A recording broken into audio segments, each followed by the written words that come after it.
Hi, honey, how are you? Why haven't you slept yet? It's 2 o'clock. Yeah, you have school tomorrow. You should sleep now. Okay. Why so? Okay, no problem. I'll help you sleep. Your mom will help you sleep, baby. Don't worry. Just relax. Okay. Do you want me to read any book for you so that you can sleep? Okay, your favorite book, isn't it? Okay, great. Is it this? The Alchemist? Do you want me to read this book for you? The Alchemist by Paulo Coelho. Okay, I'll read this book for you and you'll have to sleep faster, okay? Okay. Just lie down on your bed, baby. Lie down on your bed. Relax.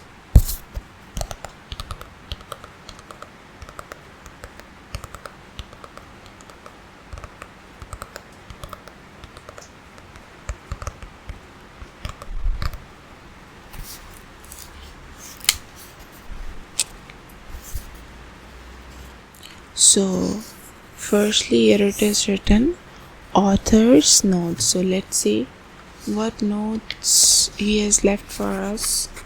What note he left for us. So, he said,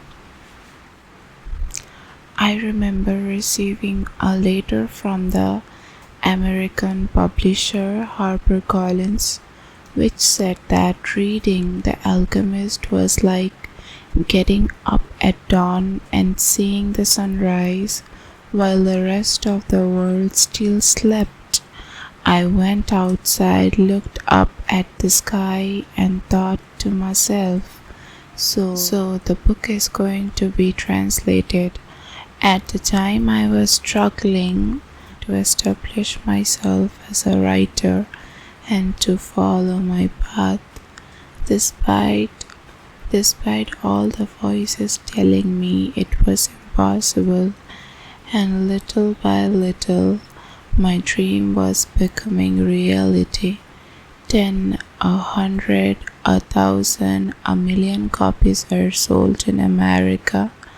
One day, a Brazilian journalist phoned to say that President Clinton had been photographed reading the book.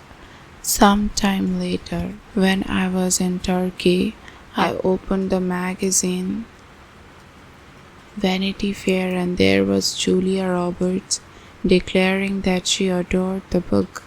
Walking alone down a street in Miami, I heard a girl telling her mother, "You must read The Alchemist. The book has been translated into 61 languages, has sold more than 30 million copies worldwide, and people are beginning to ask what's the secret behind such a huge success." The only honest response is that I don't know. All I know is that Santiago, the shepherd boy, we all need to be aware of our personal calling. So that's the note. I'm not reading the whole notes portion, just the first page. So that's the notes. That was the notes from the author. Now we are going to start the book. So we are going to read this part 1. The boy's name was Santiago. Dusk was falling as the boy arrived with his herd at an abandoned church. The roof had fallen in long ago, and an enormous sycamore had grown on the spot where the sacristy had once stood. He decided to spend the night there, saw to that all the sheep entered through the ruined gate, and then laid some planks across it to prevent the flock from wandering away during the night. There were no wolves in the region, but once an animal had strayed during the night, and the boy had to spend the entire next day searching for it. He swept the floor with his jacket and lay down using his book. He swept the floor with his jacket and lay down, using the book he had just finished reading as a pillow. He told himself that he would have to start reading thicker books. They lasted longer and made more comfortable pillows. It was still dark when he awoke, and looking up, he could see the stars through the half-destroyed roof. I wanted to sleep a little longer, he thought. He had had the same dream that night as a week ago, and once again he had awakened before it ended. He arose and taking up his crook began to awake the sheep that still slept. He had noticed that as soon as he awoke, most of his animals also began to stir. It was as if some mysterious energy bound his life to that of the sheep, with whom he had spent the past 2 years leading them through the countryside in search of food and water. They were so used to me that they know my schedule, he muttered.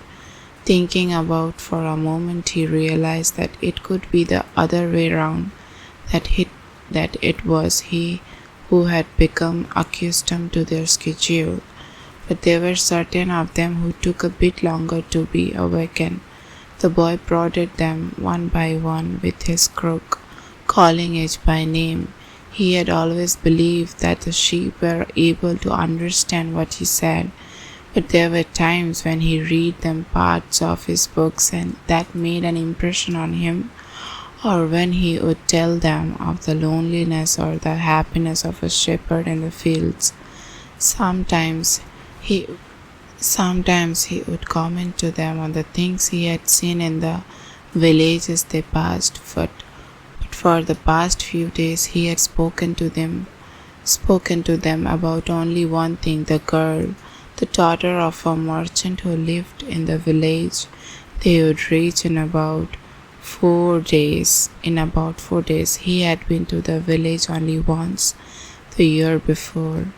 The merchant was the proprietor of a dry goods shop, and he always demanded that the sheep be sheared in his presence, so that he would not be cheated. A friend had told the boy about the shop and he had taken his sheep there. I need to sell some wool, the boy told the merchant. The shop was busy and the men asked the shepherd to wait until the afternoon. So the boy sat on the steps of the shop and took a book from his bag. I didn't know shepherds knew how to read, said a girl's voice behind him.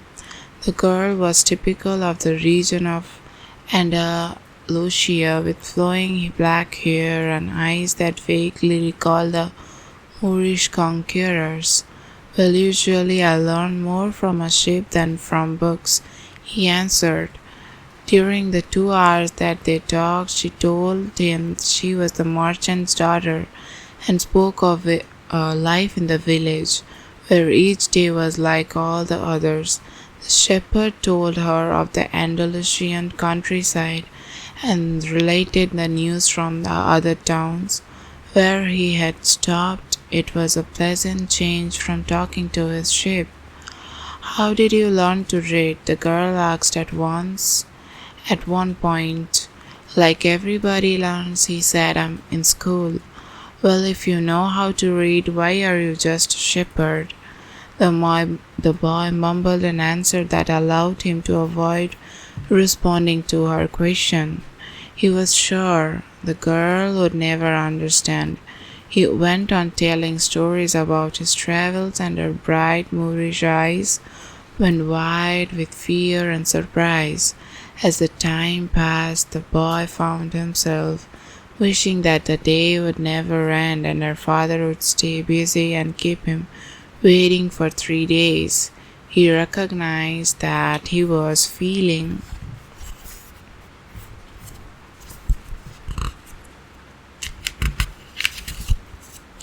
something he had never experienced before. The desire to live in one place forever. With a girl with a raven here, his days would never be the same again. But finally the merchant appeared and asked the boy to share 4 sheep. He paid for the wool and asked the shepherd to come back the following year.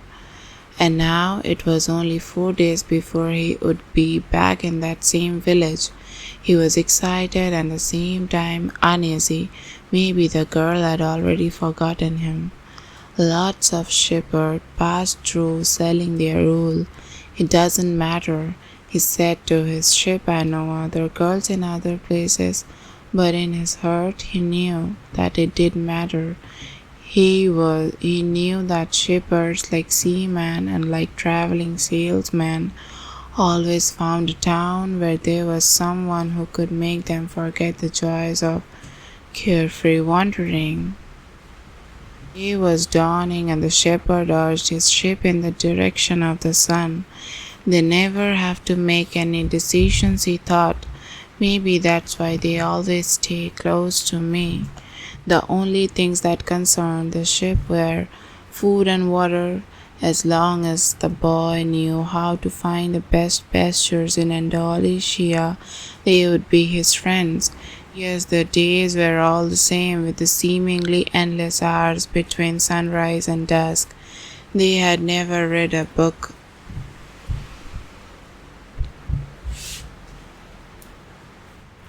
They had never read a book in their young lives and didn't understand when the boy told them about the sights of the cities. They were content with just food and water, and in exchange they generously gave up their rule, their company, and once in a while their meat.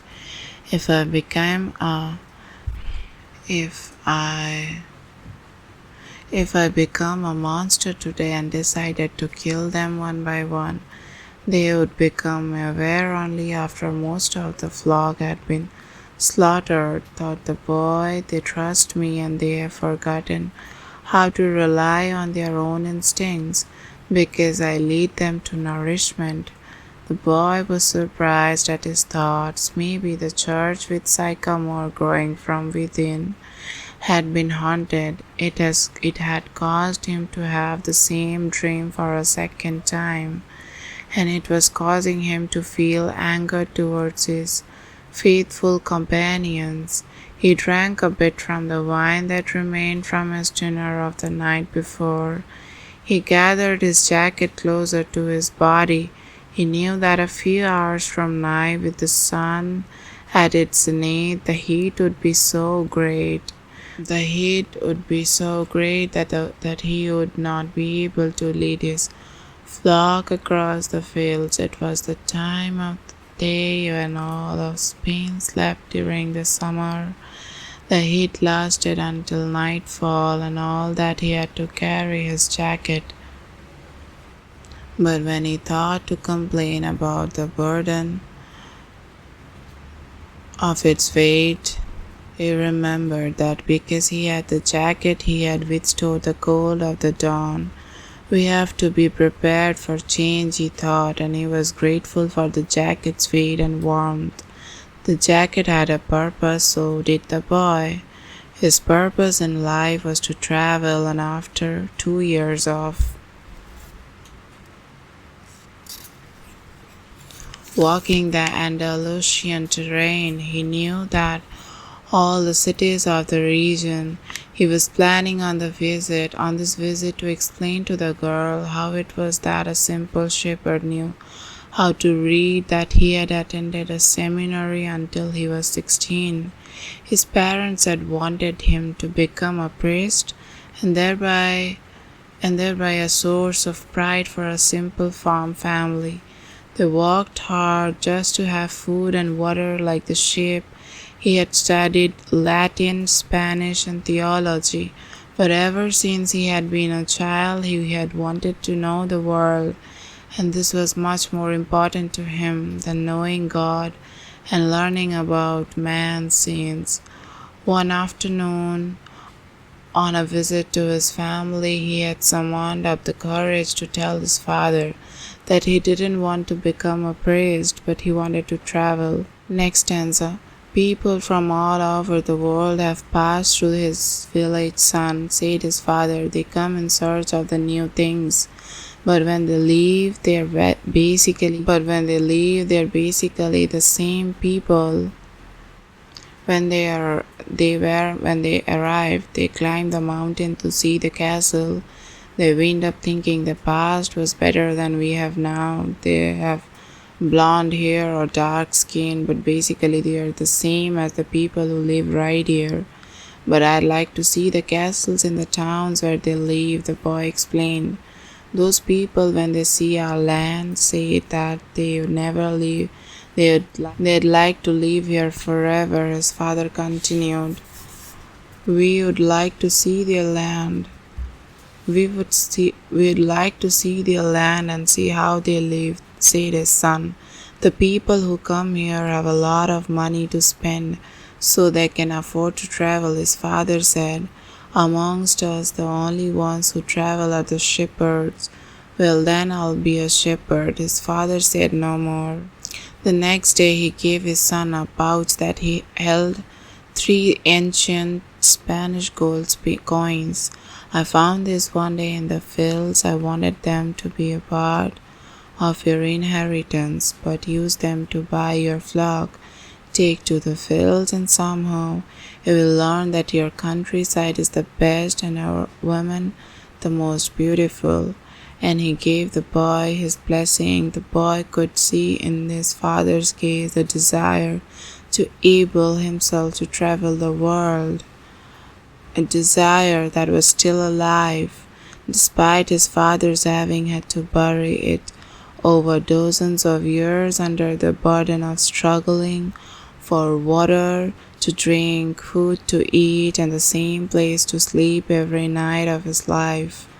The horizon was tinged with red, and suddenly the sun appeared. The boy thought back to the conversation with his father and felt happy.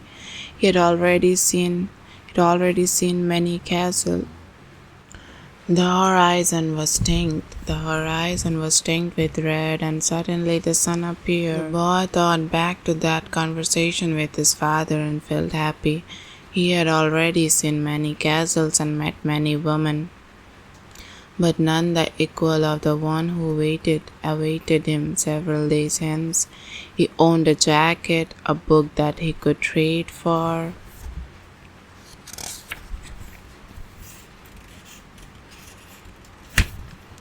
another and a flock of sheep,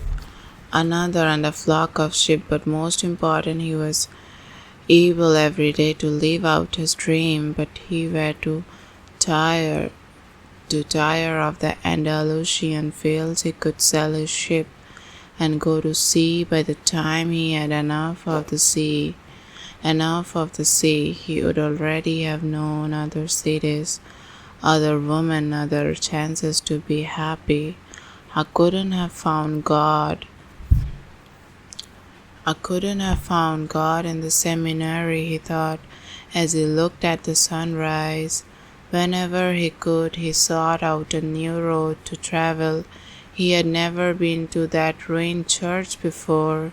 In spite of having traveled through those parts many times, the world was huge and inexhaustible. He had only to allow his ship to set the route for a while, and he would discover other interesting things. He had allow his ship to set the route for a while, and he would discover other interesting things. The problem is that they don't even realize that they were walking a new road every day. They don't see that the fields are new and the seasons change. All they think about is food and water. Maybe we are all that way, the boy mused. Even me, I haven't thought of the other women since I met the merchant's daughter. Looking at the sun, he calculated that he would reach Tarifa before midday. Before midday, there he could exchange his book for a thicker one, fill his wine bottle, shave, and have a haircut. He had to prepare himself for his meeting with a girl, and he didn't want to think about the possibility that some other shepherd with a larger flock of sheep had arrived there before him and asked for her hand. It's the possibility of having a dream come true that makes life interesting, he thought. He looked again at the position of the sun and hurried his pace. He had suddenly remembered that in Tarifa there was an old woman who interpreted dreams. The old woman led the boy to a room at the back of her house. It was separated from her living room by a curtain of colored heads, colored beads. The room furnishing consisted of a table, an image of the Sacred Heart of Jesus, and two chairs. The woman sat down and told him to be seated as well. Then she took both of his hands in hers and began quietly to pray. It sounded like a gypsy prayer. The boy had already had experience on the road with gypsies. They also traveled, but they had no flocks of sheep. People said that gypsies spent their lives tricking others. It was also said that they had a pact with the devil and they kidnapped children and taking them away to their mysterious camps made them their slaves. As a child, the boy had always been frightened to death that he would be captured by gypsies, and this childhood fear returned when the old woman took his hands in hers. But she has the Sacred Heart of Jesus there, he thought, trying to reassure himself. He didn't want his hand to begin trembling, showing the old woman that he was fearful. He recited an Our Father silently.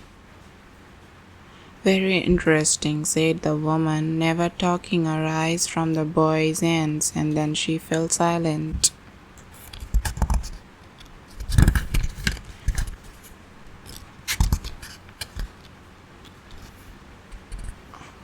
The boy was becoming nervous. His hands began to tremble, and the woman sensed it. He quickly pulled his hands away. I didn't come here to have you read my palm, he said, already regretting having come. He thought for a moment that it would be better to pay her fee and leave without learning a thing, and that he was giving too much importance to his recurrent dream. You came so that you could learn about your dreams, said the old woman, and dreams are the language of God. When He speaks in our language, I can interpret what He has said. But if He speaks in the language of the soul, it is only you who can understand. But whichever it is, I am going to charge you for the consultation. Another trick, the boy thought, but he decided to take a chance. A shepherd always takes his chances with walls and with drought, and that's what makes a shepherd's life exciting. I have had the same dream twice, he said, a dream that I was in a field with my sheep, and when a child appeared and began to play with the animals. I don't like people to do that, because the sheep are afraid of strangers, but children always seem to be able to play with them without frightening them. I don't know why. I don't know how animals know the age of human beings. Tell me more about your dream, said the woman. I have to get back to my cooking, and since you don't have much money, I can't give you a lot of time. So we are in page number 12, okay? So in the next part we will read from 12, okay? Till then, good night, sweet dreams, sweetheart.